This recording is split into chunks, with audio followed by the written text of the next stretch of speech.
Hey, what's going on, everybody? Darby here. Joined today by Chad from AI Content Dojo. Chad's been putting out some really amazing content lately. Firstly on Shortly and now on Jarvis and how to command Jarvis using boss mode, that feature to put more gasoline on the fire and help you write more content faster. But a lot of it comes really down to what you're telling Jarvis and how you're directing it in the first place. So I'm really excited to have Chad on with us today to kind of talk about from his experience using the command side of the AI, how we can kind of work with Jarvis and help instruct to build better content, faster content in the context of books, blogs, and writing other forms of content. But Chad, thank you so much for joining me today. Oh man, my pleasure. Thanks for having me. Yeah, I come from a computer science background, so that's kind of where I got sort of the nerdy part of this. And I'm the type of person who just sort of, I don't know if you saw in the post on the AI Content Dojo Facebook group where I was like, I posted a picture of the cafe and I'm just sitting there just studying neural networks while everybody else is having conversations about who knows what. Where I realized that, okay, it had the right for me button, pretty cool, but there's a lot more power that could be had. And so I worked with Shortly to kind of develop the sort of long form capabilities of GPT-3. I mean, they were there, but nobody had really like taken the time to create the extra capabilities besides just having a right for me button kind of thing. And so my involvement started there, where I was just kind of helping Kasim develop that product. What is the simplicity? How does it boil down to that? Can you go a little bit more deep on that particularly? Sure. It's actually just kind of one or two words. It's plain language. If you figure out how to ask a human being something, you can figure out how to ask Jarvis something. I'll drop a little surprise on you. Okay. After I figured out I was going to be on your show, I started writing a book. It's about personas. If you saw that video, you actually shared it, I think. So it's around the idea of personas as a sort of starting point for blogs. I want to start off by saying, of course, that the most important part of this is knowing your topic really well. If you don't know your topic really well, then you won't know when Jarvis gives you something that's maybe next. I like to say next to true.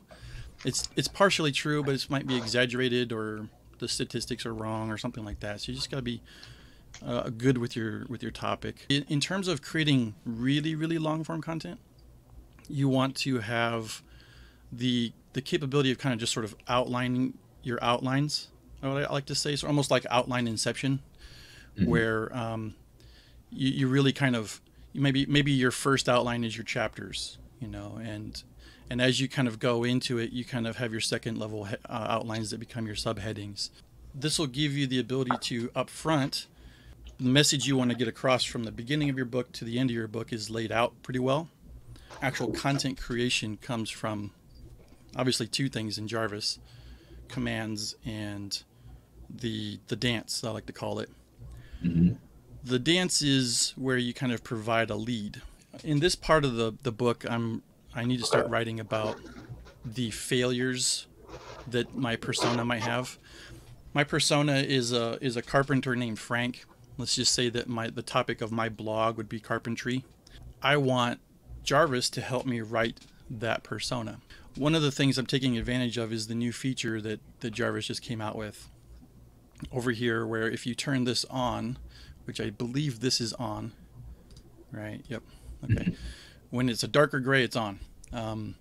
That now, if this is on, the commands that you run, they can actually see what's in the content brief. So that becomes important when you get really, really deep down into your content, and you need a way to sort of section off your content to be able to work on it separate from the rest of the content above it. So starting with a seed is where I sort of start my story for Frank. Meet Frank. All this is written by me. This is me seeding Jarvis to give him something to work with for this persona, and he's going to use this to craft everything else for me. This is just a plain language area, right? So you just sort of say, what failures has Frank experienced in his life? Right? Just a plain question. And again, it's AI. It sometimes likes to embarrass you on camera, so we'll see what happens here. So I just ran a command, so that would be command enter at the end of the line to run that. So what failures has Frank had in his life? And this is what it started with. Frank has had a few failures. He's been offered to work for a company with better pay, but he always feels like he would be a traitor if he left. So at this point, you could try and run another command, or you could just do a lead. And this is the part that kind of takes time too, right? You're not just letting Jarvis just generate your content for you. You're working with Jarvis as an assistant. Stuff over here.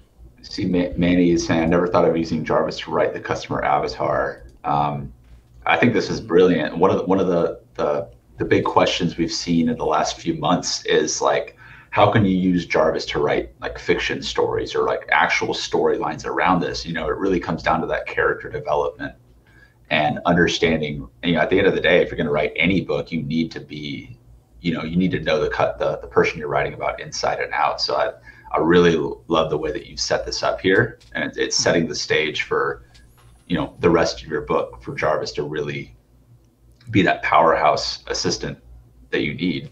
But it's taking time, right? This isn't just throwing stuff against the wall and praying that Jarvis just comes out with the perfect avatar, right? Like this is clearly like a well thought out, Right. you know, intentional behind this.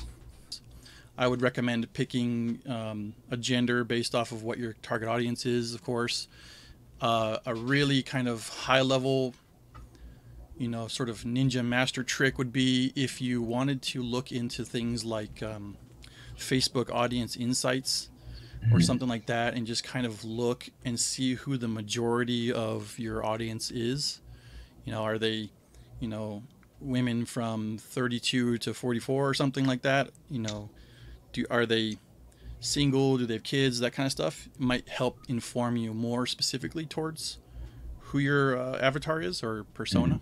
The difficulty for me in this book in particular is that I'm writing a persona as an example throughout the book, so it's kind of automatically in the book. My own target persona being somebody who is a writer trying to write books, having, you know, writer's block or creativity issues, is a separate persona that you can't see here. So that's your responsibility as the author to make sure that those open loops are closed, Right. but also to sprinkle them in so that people keep reading and are engaged throughout your story. Yeah, there's a reason they talk about weaving the story, right? It's kind of what it is. And of course, you know, you don't want to like just like you're the writer, right? This is your book. You're kind of at the helm. Jarvis is that little assistant sitting next to you. So, you know, make sure you use Jarvis in that way, you know, as like a cooperative tool or collaboration, not a generator of content. And just ask in plain language the things you want. You know, ask about what are Frank's wins in his family history, or what's his education and relationships. And at some point, you're going to have a really, really nice persona story. I'm actually creating this book from the perspective of somebody who's maybe starting a blog, but, you know, starting a blog is really close to the same as writing a book in the sense that it's a collection of content that's around an idea. The idea is that when you have a really, really strong story to start out with, you're going to be able to pick things out to write about. So we know that Frank is a carpenter with 18 years of experience, but this section here is his interests, and it goes through things like enjoys fishing. I did not write that myself. That was Jarvis helping me. He said, well, he loves fishing. I just ran with it, you know, and just said, okay, he likes fishing. If I were blogging about a carpenter who lives in some area that's got lakes or rivers nearby, and you can write specifically to that for them, that person, when they stumble upon your blog, they're going to feel like you're writing to them. You know, they're going to be like, wow, how does this person know me so well? They're going to, you know, it's eventually going to move to more, and that person might tell somebody, you got to check out this page. You know, it's giving me everything I needed. And also in terms of blogs, of course, I think that the persona is more important right up front than even keyword research and stuff like that. That's all something secondary. But I mean, in the context of a book, you're exactly right. I like to call it the narrative thread. If you have this story ready, the narrative thread comes easy. If you don't, your narrative thread can kind of trail off, like you said. Question for you from Dean Davis. Chad, what's the hardest part of writing with AI? The hardest part. If you're diving into a very highly technical type of topic and the output is frequently giving you things that you have to fact check often, it might actually kind of slow you down. It comes back to you really, really knowing the topic. Because I guess here's another tip. If you're writing about a really highly technical topic and it's giving you information that you just consistently finding yourself having to fact check and you're actually finding it's wrong and you got to go back and fix it a lot, start with a seed at the top of the article. Just kind of write in all the facts that you want to have in your story. Just say this is that, and that you make that connection for Jarvis. Once Jarvis has that connection, all that information is kind of at the top. It might not be a part of your article going forward, but it'll be there for Jarvis to hinge off of. I'd say that's probably one of the most difficult things, though. It kind of boils back down to, being the expert, doing the research, knowing your topic so that you can be like that fact checker for Jarvis. And obviously the more you know your subject, the faster you'll be able to do this. Yeah, there's another part to it. You have to pay attention to. There's times where in one paragraph Jarvis will say something and then in the next paragraph he'll contradict it. So you got to be careful with that. Or 2 paragraphs down he'll kind of repeat exactly what he kind of said previously. So being involved in the content, knowing the topic is so important.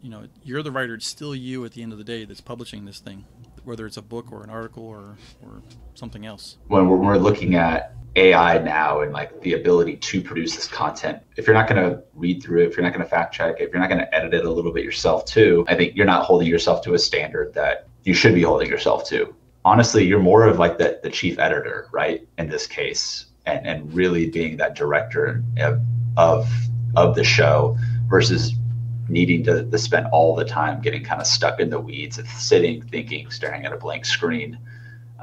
Just be smart about it and put out good content that's going to be really valuable to your reader. Put out good content for Frank.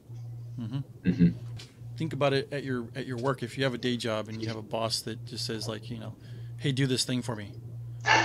Doesn't give you any instruction, doesn't give you any, there could be 10 outcomes. Which one is the one that the boss wanted? But if the boss gives you, solid instructions, you're probably going to, 1, get it done faster, and 2, get done what the boss wanted done. Another comment here said, hey, human assistant, do all this work on day 1 without training, and I'm not going to check it, but I'll judge you based on the result. Right? That sounds like a terrible boss. Right? Yeah, an absolutely terrible boss. Yeah, but no, this has been awesome, Chad. Thank you so much for kind of walking us through this. Definitely opened my eyes to some different ways to use Jarvis, especially on the customer persona side, but how that weaves in. You're saying the narrative story, like really valuable stuff. And I think everyone watching here can agree. Yeah, no, thank you so much, Chad, for taking the time. I know it's late over there where you're at. Yeah, my pleasure, man. I really appreciate it. Thanks for having me on. You bet. All right, everybody, we're going to be signing off here. Go crush it with Jarvis. And Chad, before we do sign off, where can people go and find out more about you, first and foremost, if they want to continue to follow your content and AI Content Dojo? There's really 3 places, the AIContentDojo.com. The YouTube channel is also AI Content Dojo. I hang out in the AI Content Dojo Facebook group and also the Jarvis community too. So I think people can get it. It's AI Content Dojo. There we go. AIContentDojo.com. Go and connect with Chad on his YouTube channel at AIContentDojo.com. And if you're not already a member of Jarvis Underground, just go and find our Facebook group. It is Jarvis Underground. It's the secret society of authors powered by AI. We talk about all things related to books, writing, editing, publishing, selling, and promoting your books so that you can amplify your impact, reach more people, get on more stages in front of more audiences, and ultimately leave a legacy. And we use AI to help you along the way. So thanks everyone for showing up, and we'll see you next time.